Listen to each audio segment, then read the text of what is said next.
pace of vaccinations is picking up in Texas, but as the state celebrates a milestone, officials with the Department of State Health Services acknowledge that there's still a lot of work left to do before this pandemic is behind us.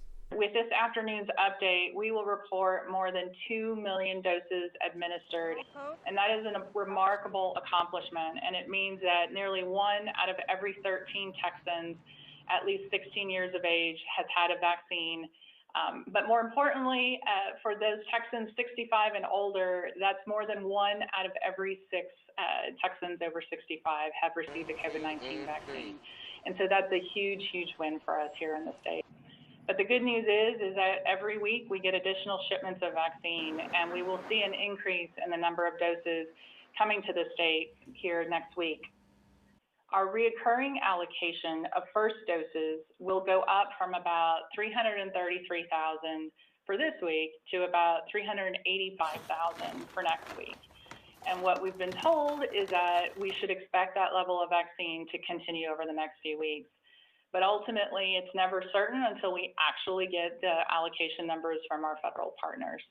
So the two big benefits that we get from the hub is that, one, for the people looking for vaccine, they have a few places that they know will definitively be getting it and have ways for those members in the eligible 1A or B populations to get access to it.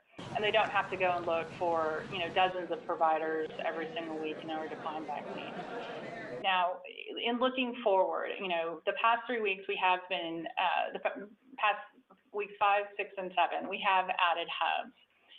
For week 8, because I don't know yet if that is going to be a sustainable increase in vaccine, we won't be adding any hubs. We're going to wait a week to see what the week 9 allocations look like. And that's really because while the federal partners have told us that this is going to be a reoccurring thing, we really need to see it in writing and when we actually get our numbers before we make additional commitments to our providers about reoccurring amounts.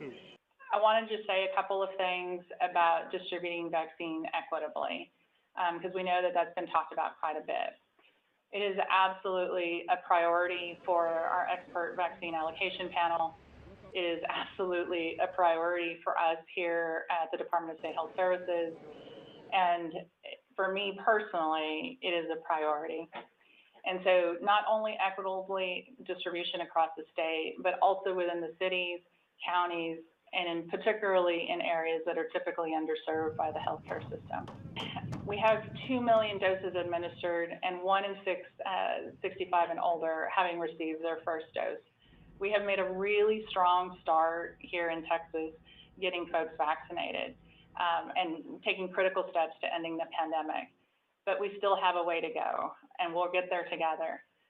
But for now, as we continue to see more than 15,000 confirmed cases and more than 300 deaths reported every day, we need everyone to continue to take precautions like wearing a mask anytime you're around someone you don't live with, maintaining physical distance with others, staying at home when you can, and washing your hands frequently. And the more that we all do these things, the more effective the vaccine will be in reducing the number of cases and helping us get the pandemic behind us.